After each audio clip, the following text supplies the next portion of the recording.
Assalamualaikum warahmatullahi wabarakatuh. Izin memperkenalkan diri, nama saya Astri Lestari dengan NIM 1901118 dari kelas 3D PGSD. Izin memperkenalkan diri, nama Fitri Rahmida, NIM 1902907. Perkenalkan, nama saya Putri Rahmatika, NIM 1901036. Perkenalkan, nama saya Muhammad Dawa Firdaus, NIM 1905323. Izin memperkenalkan diri, nama saya Indri Indriani dengan NIM 1906026. Perkenalkan, nama saya Risma Yanti, NIM 1906054. Perkenalkan, nama saya Puji Widyaningrum dengan NIM 1905736. Saya di sini akan menjelaskan model pembelajaran PKN. Yang pertama ada pengertian. Menurut Bloom, pada tahun 1956, dalam buku Taxonomy of Educational Objective menegaskan bahwa aspek afektif adalah aspek yang menyangkut emosi, rasa, sikap, cinta, dan karsa. Atau aspek internal di dalam diri manusia yang meliputi rasa, cipta, dan karsa. Aspek inilah yang menjadi objek binaan proses pembelajaran PKN. Lalu ada aspek kognitif yang meliputi aspek yang berhubungan dengan pengetahuan dari manusia. Pengetahuan bisa bersifat fakta, konsep, dan generalisasi.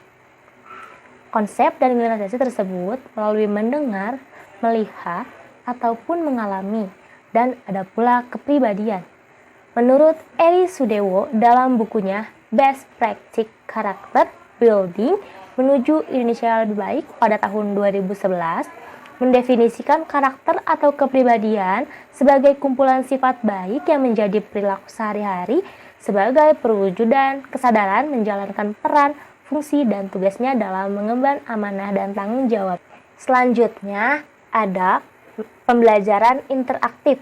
Maksud dari pembelajaran interaktif adalah suatu cara atau teknik pembelajaran yang digunakan guru pada saat menyajikan bahan pelajaran, di mana guru menjadi peran utama dalam menciptakan situasi interaktif yang edukatif, yakni interaksi antara guru dengan siswa, siswa dengan siswa, dan dengan sumber pembelajaran dalam menunjang tercapainya tujuan belajar. Menurut Syah, pada tahun 1998, proses belajar mengajar keterlibatan siswa harus secara totalitas.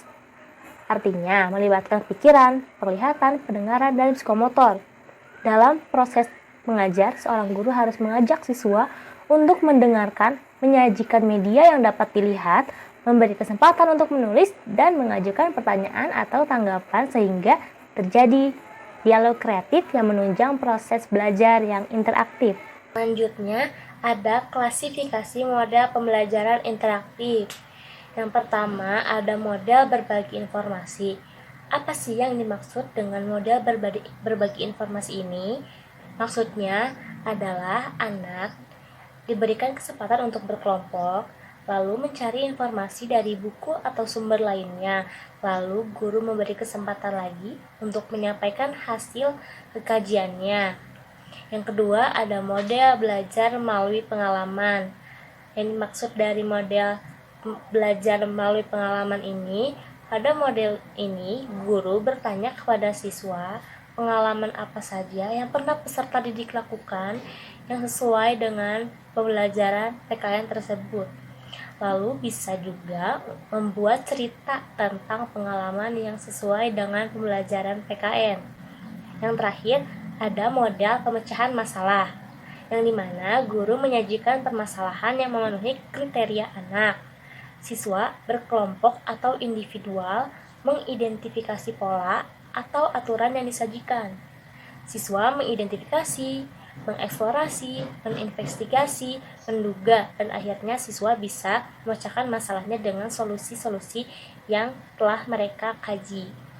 Selanjutnya, ada model pembelajaran langsung atau yang biasa disebut dengan direct instruction. Di Sini terdiri dari 5 fase. Yang pertama itu menyampaikan tujuan dan mempersiapkan siswa. Yang kedua, mempresentasikan dan mendemonstrasikan pengetahuan atau keterampilan. Selanjutnya, ada membimbing, lalu ada mengoreksi pemahaman dan memberikan kesempatan latihan.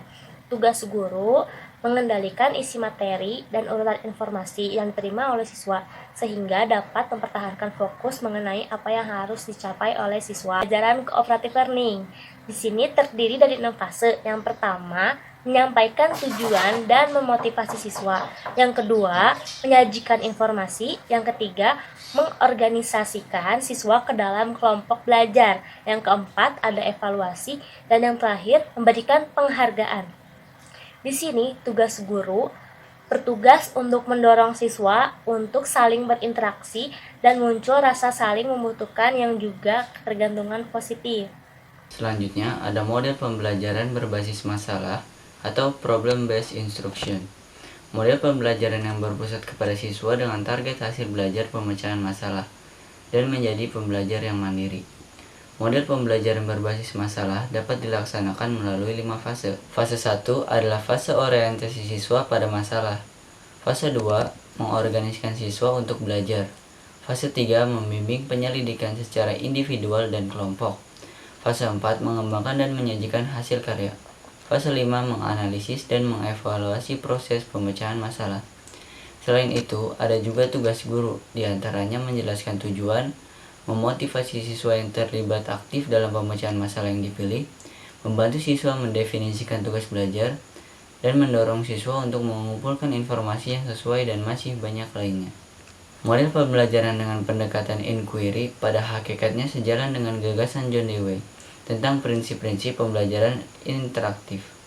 Keberhasilan pembelajaran demokrasi dalam PKN sebagai suatu seni ditentukan oleh prinsip-prinsip pembelajaran interaktif model John Dewey, yakni menghormati dan penuh perhatian pada orang lain, berpikir kreatif, menghasilkan sejumlah solusi tentang masalah bersama, dan berusaha menerapkan solusi-solusi tersebut.